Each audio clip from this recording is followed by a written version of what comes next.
fight back! If you walked by Inman Square on Sunday, October 1st, you would have caught 20 demonstrators chanting and marching in protest. If you followed them, you would have seen them stop across the street from a yard party hosted by the Cambridge Citizens Coalition, the CCC. Stand up, fight back! Stand up, fight back! The reason? The CCC has endorsed 2 candidates for Cambridge City Council who've promoted transphobic and racist content on social media. The protesters say it's unacceptable. The 2 city council candidates under fire, Robert Winters and Carrie E. Pasquarello, deny all allegations of racism and transphobia. Today on Newstalk, 2 of our reporters join us to break down the protest, the confrontations, and what it all means for the city council race this fall. Stand up, fight back! From Plimpton Street, this is Newstalk. I'm Frank Zhou.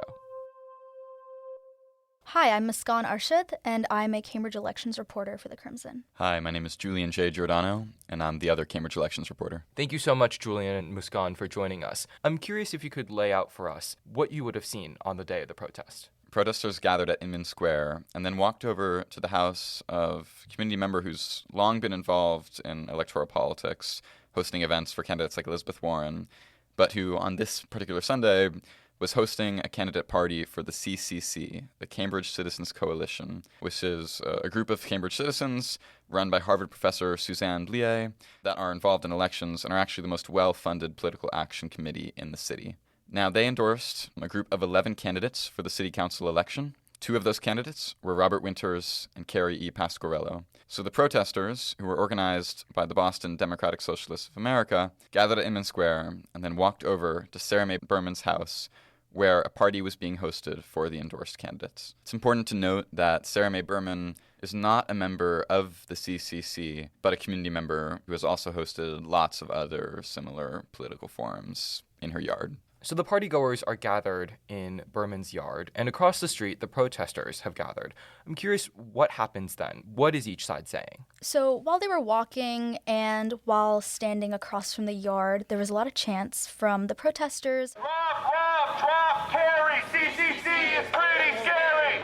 Drop, Carrie, CCC is pretty scary! Once they got to the street across the yard itself, there were confrontations that took place between them and some of the people attending the party, including one that took place between Dan Totten, who is a candidate for city council who was with the protesters at the time, and Sarah Mae Berman, one in which she called what was happening with the tweets alternative facts, and Dan Totten asking if she supported hate. Why won't you reject hate, Sarah? Pardon me? Why won't you reject hate? Why are you supporting candidates that have endorsed... What you're saying. One of the candidates you're supporting retweeted a neo-Nazi. How can you live with that? You don't think neo-Aryan is problematic? You want a screenshot? What I am saying is, I am sensitive to issues of racist and Islamophobic and gender bias. I am sensitive to those issues. And I don't agree that these people are what you say they are. Disavow them. Receipts. Disavow that. If you can't read that, that's Trumpian. That's a fact. If you're not accepting what they wrote at face value, that's on you, not on anyone else. I don't think they wrote this. Who wrote it? You. That was just one of the confrontations that took place. There were others where a woman named Nicola Williams tried to enter the party and was derided by the protesters. They said, "Shame on you, Nicola," and also started singing, "Which side are you on?" as she entered the party. There was another confrontation that took place when candidate Federico Muchnik came outside and he said "Walaikum salam" to the protesters as they asked him what his opinion were on the tweet. So I'm curious then if you could give us a sense of how long this protest lasted and how long these confrontations were going on for. So the event at Sarah Mae Berman's house was supposed to last from around 4:35 to 6:30, 7 o'clock, and it was mainly an opportunity for candidates to get to mingle with attendees. There were around 40 people, both members of the CCC and Canterburyans, just attending the event and hoping to speak to candidates and hear their platforms. So for the first hour and a half or 2 hours of that party, they could only hear and speak to the candidates over the sounds of protesters on the street yelling slogans and chants. I've been on the council 10 years. I was asked to go to opera because I had a loud, deep voice. The deep voice is gone, but the strength of the voice is there. It's also worth noting that there were 2 police officers on the scene standing on the street and making sure that traffic wasn't being blocked by the protesters. And after about an hour and a half, 2 hours, the protesters began to leave at the end of the event. Thank you so much for that context. So let's circle back to the heart of the conflict, the tweets themselves. What are the tweets that Pasquarello and Winters have written, liked, and interacted with? There were a couple tweets that were highlighted on Twitter. Some of them included Winters writing, "Keep the chains on the protesters. They'll go well with the leg irons. #StupidLivesMatter." And some of the other tweets by Pasquarello that she had liked included a statement that said, "We've been told that teachers talking to kids about sex, (fantasies, orientation, doesn't lead to grooming." Those were some of the tweets that were highlighted by what was going around on social media at the time.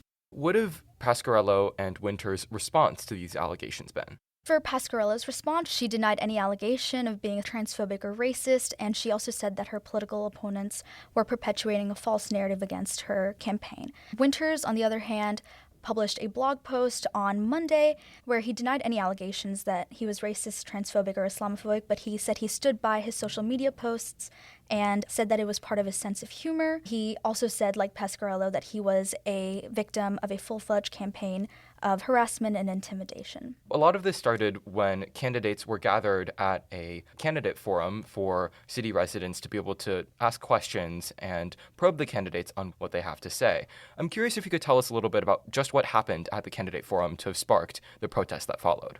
Yeah, so there was a candidate forum held by the Harvard's Graduate Student Union at Emerson Hall a couple weeks ago, and there was an unplanned question by a graduate student from Tufts named Anshul Manuja, who asked candidate Robert Winters about his Twitter likes, which included a transphobic tweet.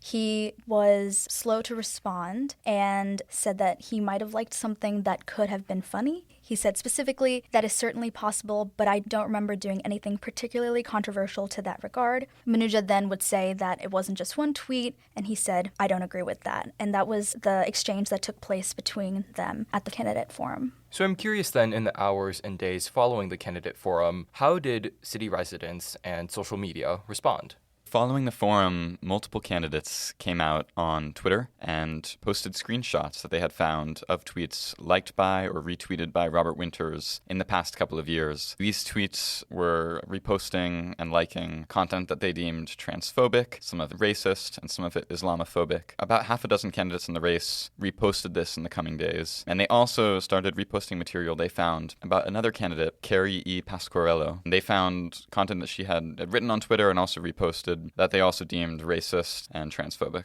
As of that evening, half a dozen candidates had made posts condemning Winters and Pasquarello's tweets and transphobia more generally. Those candidates were Dan Totten, Aya Al-Zubi, Aisha Wilson, Vernon Walker, Jeevan Sabrina Wheeler, Burhan Azim, and Mark McGovern.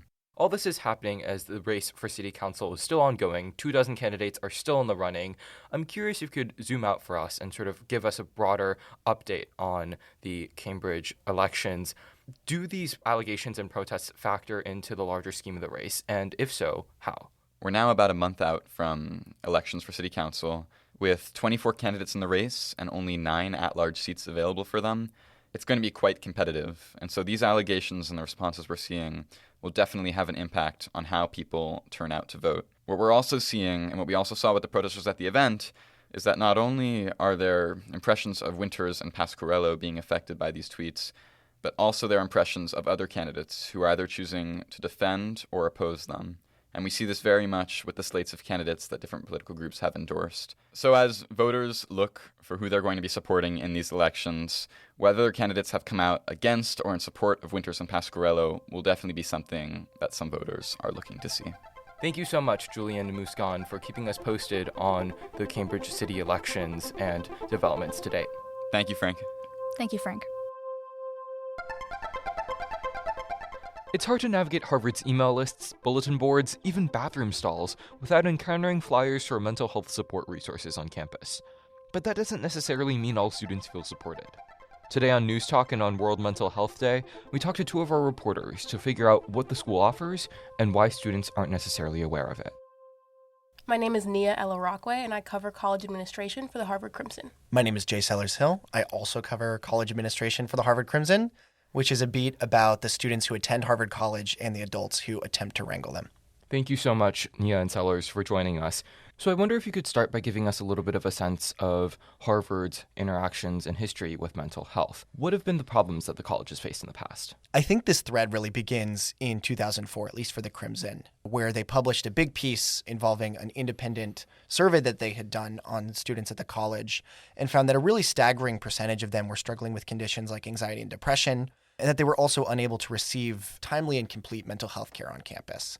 And that kicked off a conversation that we've really revisited almost year after year about what is the status of our students' mental health, what's their relationship to the school, what's available, and what could be done to make that better.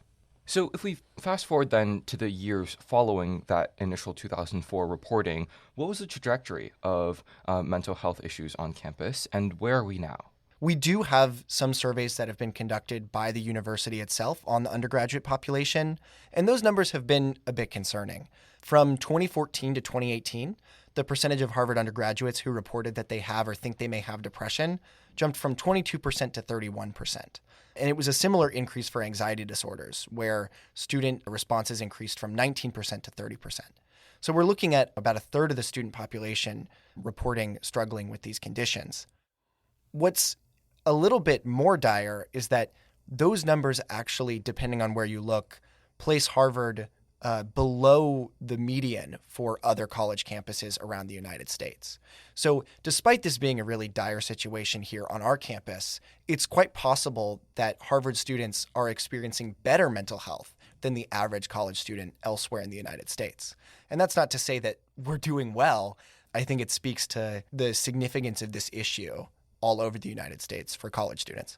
The university has offered and been developing resources to help students address their mental health needs and seek professionals who can offer them help. But on the ground, on campus, your average student isn't necessarily cued in to all the resources that are available. I'm curious if you could tell us a little bit about what students are saying and why that might be the case. One factor at play is a general lack of what the university itself actually called a roadmap. So in 2020, the university commissioned a task force to evaluate the mental health resources available to students on campus.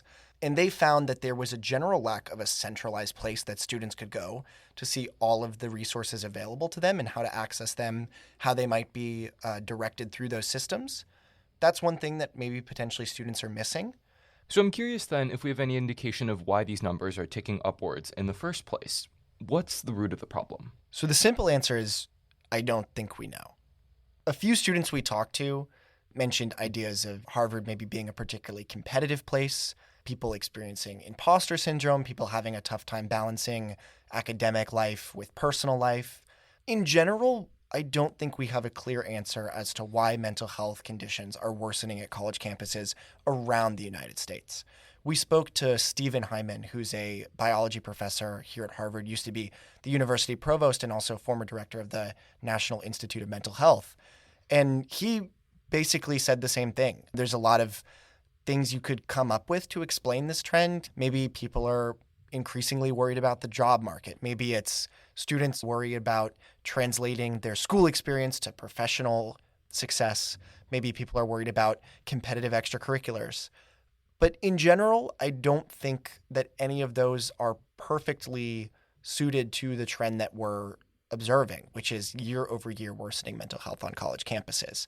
There's obviously some sort of underlying cause, but it has been too complex to pick up in simple surveys. Although some of the students that we talked to on campus did mention a difficulty balancing personal relationships with academics, a feeling of loneliness. And these are also factors that the university has identified as priorities to address. So their task force on mental health that they convened in 2020 also made recommendations about making the extracurricular application process at Harvard less competitive, at evaluating how students were feeling connected to their peers, if maybe people's relationships were suffering. So there have been a lot of ideas thrown out, but it would not be accurate to say that there's some sort of smoking gun. So, what has the university done in terms of resources and programs to help address this problem? As far as mental health resources on campus go, the biggest one is probably CAMS, which stands for Counseling and Mental Health Service on Campus, and they offer group therapy, individual counseling, among other resources for students. In addition to other university resources such as the chaplains, which provide more spiritual guidance, religious guidance, there are also a variety of peer support groups where students have been trained to support other students, whether that's by asking leading questions, by just lending a listening ear, by being able to relate to them. And some of these cater to specific issues that students might be facing or certain communities. One such group is Indigo, which is specifically for students from intersectional backgrounds.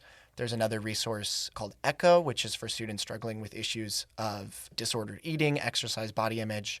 And then there's also groups like Room 13, which is a place where students can pop in at really any hour of the night. I think it runs from the afternoon to the very early morning. People pop in at 5 a.m. and have another student there to listen to them.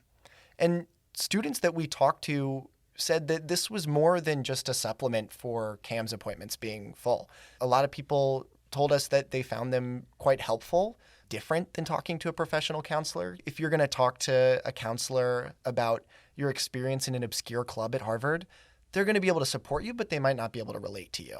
And we heard from more than one student that they liked peer counseling, not because they were getting super advanced cognitive behavioral therapy, but because they were talking to a student who fundamentally was sharing an experience with them and could relate to them. So it sounds like then that there's a wealth of on-campus resources, whether that be through CAMS or through peer counseling groups, for students who are facing mental health issues to seek out help. What is the problem then? Why are these numbers still ticking upwards, and what's the perception of students on the ground? I think there's a couple issues. For one, there's a little bit of an institutional knowledge that there aren't mental health resources on campus that I think is hard to shake for a lot of students. And then there isn't really a consolidated place to find all of these resources at once. And I think that a lot of times students hear about all of these mental health resources their freshman year, and by the time they're juniors and maybe they're struggling, they don't have all of those resources in their back pocket. There's also a reality for some students, which is that a wealth of resources doesn't necessarily mean that they're actually meeting the needs of the students that they're trying to serve. Despite CAMS technically having therapists available for students to meet with, in 2022, as students were coming back to campus after the pandemic, there had been some staffing shortages. Wait times to meet with a therapist for a non-emergency were as high as 6 weeks. So you'd have to wait almost half a semester to meet with a therapist. And at that point, your problems have probably changed really fundamentally. Although there are a lot of resources that students can consult, if students are looking to build a relationship with a therapist that they can meet with regularly, CAMS at times has not been able to meet that need. The reason we're covering this story right now is because there have been some changes, and that, in fact, some of these resources may be able to shake some of their long-held impressions. I'm curious, what programs or initiatives has the university tried to adopt to try to shake these institutional impressions among students? CAMS is definitely working on making improvements. In August of 2021, they rolled out a 24-hour mental health hotline called CAMS Cares. In October 2022, they launched a collaboration with a Texas-based telehealth provider to help connect students with teletherapy appointments. Current wait times to get in touch with a therapist via teletherapy are 2 to 5 days. So I'm curious then, for the students that you've been able to speak to, have these resources been helpful, and have they seen an improvement in the services and resources accessible to students on campus? This month marks 1 year since the beginning of the Timely Care Partnership. So it is still a little bit early to gauge how students are interacting with this new resource. The students that we did talk to have largely positive reviews. They say that there is a wider variety of providers to choose from, so you can choose one that suits your needs better. They said that they were matched relatively quickly. And if it didn't work out with a given therapist, it was quite easy for them to switch. Yes, there are still hiccups. It's still the United States mental health care system. There are still going to be hiccups. There's still going to be difficulties finding providers.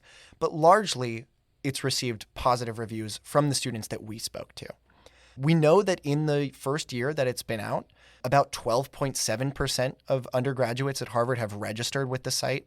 That doesn't mean that they used it, but we know that there have been over 6,000 unique visits. So students are making use of this resource, and only time will tell if those positive experiences are going to change the way that students on campus think about what opportunities are available for them to receive help. One additional piece of the puzzle here is that the university has a number of recommendations that it can make to the student who has indicated that they're suffering from issues of mental health. I'm curious how that factors into the calculus for a student of whether or not they choose to seek out resources and how they choose to approach this entire process. The fear of being placed on mandatory leave is definitely a reason why some students might not feel comfortable speaking to their CAMS therapist or might delay seeking help when they really need it. This is an issue that the school themselves are aware of. Their evaluation of mental health resources that they did in 2020 makes specific mention of this effect, that students are wary of school resources because they're worried that there's some kind of backdoor, that Harvard's going to find out that they're in particularly bad shape and they're going to have to leave campus, they're going to have to leave their friends, and they're going to have to take time off that they don't necessarily feel will be good for them. So the school has made strides to improve its mental health offerings on campus, whether that be in making it more timely or offering students more conduits to seek out care. As we mentioned before, issues persist. Students feeling hesitant to seek out this care is still very much a reality. I'm curious, what are the next steps that we can look to or that the school can look to as it seeks to improve its mental health offerings on campus? There are a few things coming from different sources. The university itself has set some priorities. Those include, just on a basic level, understanding better what students are going through. They've talked about doing focus groups, student interviews, looking at how class syllabi can be more inclusive for people, how it can be more clear about the resources that they can seek if they're having a tough time with class, if they're having a tough time balancing it. They've also proposed a better roadmap for students, a better visual representation of what's available for them, where it's available, when it's available, what the costs associated are. On the student side, we heard about students who wanted more transparency in the leave policy, who wanted to actually reform the leave policy, as has recently been done at Yale, where a string of student suicides prompted student outcry, and they have recently reformed their leave policies, changes that Harvard has not made yet. There's been a discussion of how stigma can be reduced, about how check-ins can be increased, about how students can have more opportunities throughout their semester to talk with someone, to vent to people, for someone to check in on them and make sure that they're not headed toward a really bad place.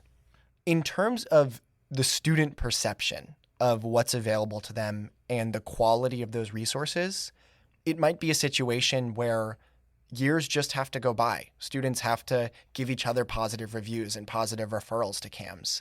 And that might be a situation of waiting a few years and coming back and reevaluating.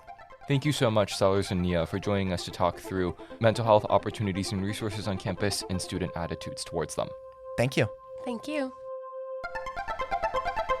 Newstalk is hosted by Frank S. Zhou. This episode was produced by Gina H. Cho, Lorenzo Z. Ruiz, Sedina A. Aquai, Melanie Sanchez, and Frank S. Zhou. Our multimedia chairs are Julian J. Giordano and Joey Huang. Our managing editor is Brandon L. Kingdollar. Our president is Kara J. Chang. Music in this episode comes from freesound.org. From 14 Plimpton Street, this is Newstalk.